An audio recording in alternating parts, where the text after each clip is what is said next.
Bonjour, je suis Abdessalam Boujedraoui. Le sujet d'aujourd'hui porte sur l'arme nucléaire en tant que dissuasion. Mais auparavant, je voudrais vous présenter ma dernière publication sur la cancel culture. En fait, il s'agit d'une troisième édition de mon ouvrage qui porte le nom Cancel et contre cancel culture. Une méchanceté bienheureuse. Alors cet ouvrage est disponible sur Amazon. Je vous invite à regarder dans la description, vous trouverez tous les liens utiles. Allons-y donc pour le sujet d'aujourd'hui qui porte sur l'arme atomique nucléaire en tant que moyen de dissuasion. Alors si j'aborde ce sujet, c'est tout simplement parce que une journaliste, une gentille mère de famille de Marianne, le journal Marianne, dit dans une tribune que finalement, puisque la France dispose de l'arme ultime, l'arme nucléaire, ce n'est pas la peine, même s'il y a une guerre à côté de chez elle, c'est de l'Europe, ce n'est pas la peine d'essayer d'être protégé par l'OTAN ou par l'Europe ou par qui que ce soit. Ce qui veut dire que la France, toute seule, dans un esprit de souveraineté, de souverainisme, est capable de se défendre par elle-même, puisqu'elle est puissante par son arme nucléaire. Ceci me mène à cette interrogation. Que peut être donc une arme nucléaire à visée de dissuasion? Alors la réponse sera fournie par le général de Gaulle dans un discours de 1963, c'est-à-dire au moment où la Russie et les USA, les États-Unis d'Amérique, disposaient de l'arme nucléaire. Alors il dit que dans ce monde d'incertitude, alors il fait référence à l'ancienne Union soviétique, à notre pays européen donc il dit donc que dans ce monde d'incertitude et d'instabilité, il est important que la France disposât de la guerre nucléaire à son tour. La raison est que si un pays tiers, essentiellement européen, cherchait à agresser la France, elle aurait les moyens de lui dire tu te trompes mon ami, je suis prêt à t'exterminer. Ça veut dire que par la peur des représailles, aucun pays n'oserait donc attaquer la France. Donc, dissuasion. Et le général de Gaulle continue son discours en disant que si, par la même occasion, un pays ennemi agressait une nation alliée à la France, à ce moment-là, la France est dans l'obligation d'assister par la dissuasion et les possibles représailles ce pays agresseur. Donc nous avons au moins deux éléments de base que nous fournit ce discours de 1963 au mois d'avril. Et c'est un discours qui est très connu par les Français. On pourrait tirer de ce discours quelques éléments de base. Premier élément, c'est une sorte de définition de ce que c'est que l'arme de dissuasion en 1963, c'est-à-dire une vingtaine d'années ou un peu plus, après la fin de la Seconde Guerre mondiale.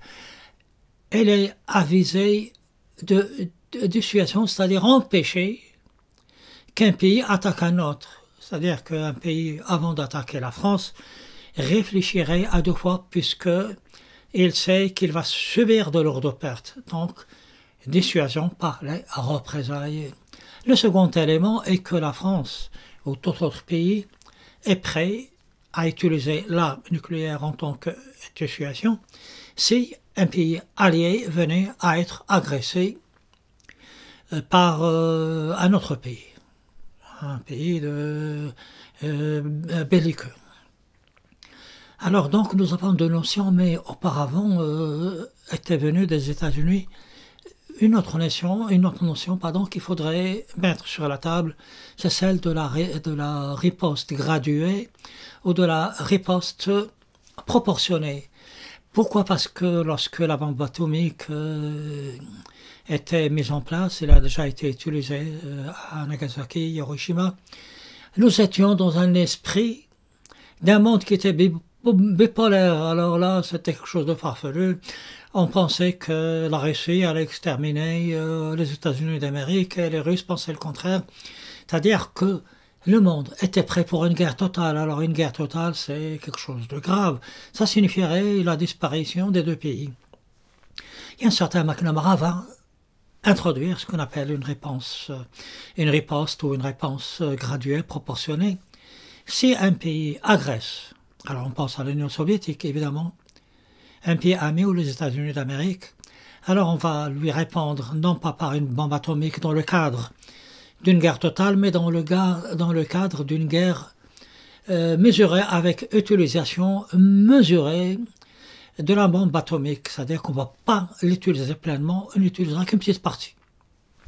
Ça s'appelle une réponse graduée par rapport à l'agression, par rapport à la gravité de l'agression et par rapport à la proportion des dégâts, etc.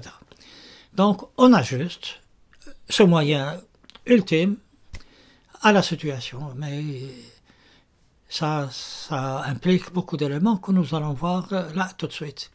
Mais je voudrais juste rappeler un élément, c'est que au moment où le général de Gaulle prononce ce discours, ils étaient deux, puis ils sont rejoints par la France, donc ils seront trois à posséder cette arme nucléaire, France, États-Unis d'Amérique, et puis la Russie. Mais qu'en est-il actuellement, alors qu'il y a une guerre aux portes de l'Europe? De nos jours, les pays qui possèdent la bombe atomique, l'arme nucléaire, c'est-à-dire capable de procéder à la dissuasion, ils sont 9. Nous ne sommes plus à 3, et surtout quand on regarde leur disposition géographique, cela effraie. États-Unis d'Amérique, Royaume-Uni, après c'est la France au beau milieu de l'Europe, après vous avez également l'Inde et le Pakistan de l'autre côté, vous avez la Russie, puis vous avez Israël, vous avez également la Corée du Sud. Honnêtement, cela fait beaucoup de choses, et beaucoup de personnes, et beaucoup d'antagonistes. Donc une situation nouvelle. Ceci nous mène à l'interrogation suivante. Que peut être une arme de dissuasion massive, atomique, nucléaire de nos jours? Premier élément, c'est qu'il y a très peu de chances pour que des pays européens soient attaqués, agressés par des pays africains ou arabo-musulmans. C'est parce qu'il y a un problème géographique. Le second problème est que s'il le faisait, je pense que les moyens classiques, conventionnels suffiraient. Et puis, je ne pense pas que ça puisse être le cas. Donc, cela reste un problème essentiellement entre Européens et entre pays qui disposent de la guerre nucléaire. Alors, ça reviendrait ceci. Si on prend un exemple concret, juste pour l'explication, France avec Russie. Alors, la France essaie de dissuader la Russie et la Russie fait de même. On arrive à ceci. Quel est le pays qui est prêt à accepter sur son sol le maximum de dégâts possibles? Alors celui qui est prêt à faire ce sacrifice, à accepter qu'on détruise une partie de sa structure, un certain nombre de morts, de villes détruites, parce que lui, c'est ce pays-là qui va emporter la dissuasion, qui fera peur à l'autre. Alors pourquoi je dis cela? Parce que lorsque un pays est sous la tyrannie, ou bien lorsque un pays est sous l'idéologie, le fanatisme, il est prêt, pour exterminer l'autre, à accepter tous les sacrifices. Donc à tous les coups, il n'aura pas peur de la dissuasion, il est même prêt à l'avoir, cette guerre, pour exterminer l'autre. Et d'un autre côté, lorsque un pays est démocratique, lorsque le président est élu par le peuple, il réfléchira à deux reprises avant d'utiliser la bombe atomique. Pourquoi? Parce qu'il sait qu'il aura à rendre compte de ses actes devant le peuple. Tandis que le tyran, ou bien en cas de fanatisme, personne ne demandera à personne des comptes. Au contraire, tout le monde est heureux que cette guerre ait lieu. Donc finalement, nous arrivons à ce paradoxe. C'est-à-dire que l'arme de dissuasion peut se retourner contre un pays démocratique s'il n'est pas prêt à accepter tous les risques inhérents justement à ce genre de guerre. Donc voici un premier élément que l'on peut tirer. L'autre élément est que tout compte fait a bien pesé les choses. Le sort de l'humanité ne tient qu'à une seule chose, c'est-à-dire à la sagesse et à la raison des chefs d'État et des peuples ou des nations qui détiennent la bombe nucléaire, la bombe atomique. Ça voudrait dire que, en cas de folie, en cas de fanatisme, et nous savons, le fanatisme peut affecter n'importe quel pays. L'exemple de l'Allemagne, du Troisième Reich, de l'Allemagne nazie, est un exemple que nous ne devons jamais oublier. Pourquoi? Parce que l'Allemagne était le pays du romantisme, de Wagner, de Mozart, et de la belle musique, de la belle littérature et tout. Et pourtant, ils ont sombré dans une barbarie qui va emporter une grande partie de l'humanité. Donc, le fait qu'un pays européen entre dans la folie n'est pas à exclure, et l'utilisation, je ne sais quoi penser de tout cela. Donc, nous sommes sur une zone d'incertitude, comme finalement le dit le général de Gaulle en 1963, une zone d'incertitude et d'instabilité qui peut toujours survenir. Mais il y a aussi un autre élément que nous provient de ce même discours, c'est la notion de pays alliés. Alors de Gaulle s'estime même maintenant, si un pays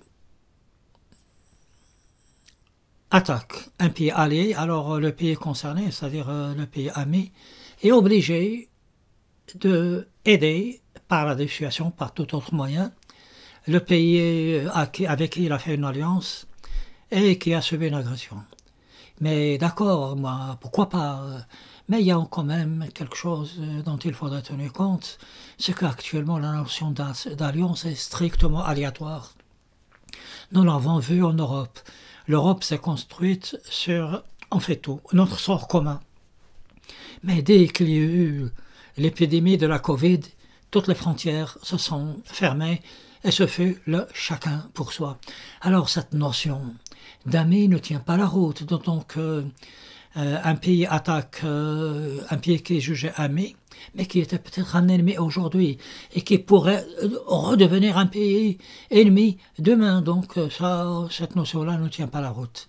Mais je voudrais revenir, comme je l'ai dit, sur cette notion de riposte graduée. Finalement, que ce soit la première agression ou que ce soit la riposte graduée, ce sera toujours aux personnes dirigeantes, qui vont définir le niveau d'agression et le niveau de réponse graduée ou de réponse proportionnée. On peut très bien définir qu'un missile qui tombe sur la frontière, c'est une très grave agression et on doit répondre par une réponse graduée atomique contre le pays qui a lancé le missile. Et le pays qui a reçu donc cette réponse graduée peut à son tour dire moi aussi je vais vous répondre de façon graduée par rapport à ce que vous m'avez fait, c'est-à-dire une réponse nucléaire un peu plus élevée et potentiellement plus dangereuse. Et l'autre pourra aussi recommencer. Et ainsi de suite, on va vers ce qu'on appelle une escalade de l'agression et une escalade de l'utilisation de la bombe atomique. Alors, vous savez, lorsque la folie chez les humains commence, nous le savons, c'est ce que nous dit l'histoire lorsqu'elle commence et n'a pas de fin. Et l'on sait toujours commencer une guerre, on ne sait jamais comment l'arrêter. Donc, ce qui est malheureux, ce qui est à déplorer est que, après la Seconde Guerre mondiale, ce qu'il eût fallu faire, c'est d'œuvrer pour la paix et certainement pas dans ce genre de dissuasion nucléaire, qui peuvent encore, même maintenant, même après ce recul, nous entraîner dans des aléas dont on ne sait pas ce que ça peut produire. Mais il y a aussi autre chose qui se fait et qui se met en place actuellement. C'est que les pays, ce n'est pas l'agression qui va les faire fléchir. Ce qui est grave, ce sont les guerres économiques qu'ils se livrent. Un pays peut détruire un autre économiquement, plus grave qu'une supposée agression. Donc, avec la guerre de l'Ukraine, qui a également fait suite ou fait l'épidémie virale que l'on connaît.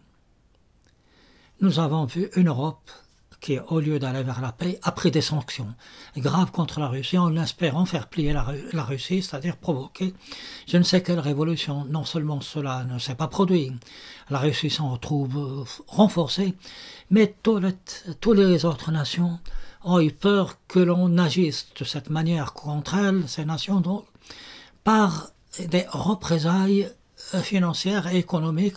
Alors ils ont dit, nous on va se regrouper dans un axe économique, et c'est ainsi que le BRICS, qui était déjà là, mais qui dormait un peu, il s'est renforcé, et il va sortir de cette opposition bloc ouest, bloc est, c'est-à-dire ce monde bipolaire qui divisait les États-Unis d'Amérique, l'ancienne Union soviétique et la Russie actuelle, c'est-à-dire un monde bipolaire pour entrer dans un monde où il y a beaucoup de pôles. Et là, que vous possédiez l'arme nucléaire, que vous ne la possédiez pas, vous ne pouvez pas, par la dissuasion, dire à un pays, eh bien mon cher ami, arrête de me faire de la concurrence commerciale, arrête de produire des voitures, arrête de produire et de construire et de vendre des